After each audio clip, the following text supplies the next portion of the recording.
দর্শক, আজকে China machine যারা ক্রয় করেন তাদের বিবরণ আমাদের বরগুনার ভাই দেবে, তার মুখ থেকে শুনবো। সে চায়না মেশিন ছিল, আজকে আমাদের দেশি মেশিন নেবে, তার মুখ থেকে শুনবো আমরা।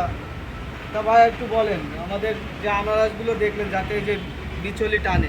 আসলে আমি চায়না মেশিন সম্পর্কে বলি একটু। সেটা হলো, আমি এর আগে একটা চায়না মেশিন ব্যবহার করছি, যেটার ভিতরে আপনার এই আনারসের বদলে যে টিনের পাত দেওয়া থাকে, এবং এই টিনের পাতের ভিতর থেকে আমার যে সাধারণ ভুট্টার যে ফল, মিল্কিং স্টেজের ভুট্টাটা, সেইটাই ভিতরে যাওয়ার পরে মেশিন অফ হয়ে যায় এবং কাটে না, এবং ভিতরে খড় দিলে খড় যায় পেঁচাইয়া। ঠিক আছে, এই চায়না মেশিনের ঝামেলা। আর এখানে দেখা যাইতেছে যে আনারসটা যথেষ্ট মজবুত, এর ভিতরে মানে বাজার কোনো সম্ভাবনাই নেই, ভাঙারও ভয় নেই। এই ঠিক আছে। এই তো দর্শকরা দেশি মেশিন তো কিনতে পারবে নাকি?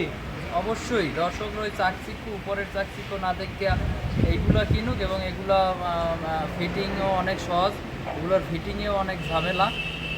যে না বোঝে সেও ফিটিং করে চালাতে পারবেন।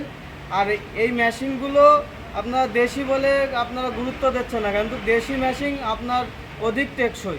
এই মেশিনগুলো আপনারা 10 থেকে 15 বছর একটানা চালাতে পারবেন। আর এই মেশিনে আমরা 1 বছরের গ্যারান্টি দিচ্ছি, কোনো রকমের সমস্যা হলে আমরা আপনাদের নতুন মেশিন দেবো ইনশাল্লাহ। আমাদের ভিডিওর সাথে থাকার জন্য আপনাদের অনেক ধন্যবাদ। আসসালামু আলাইকুম।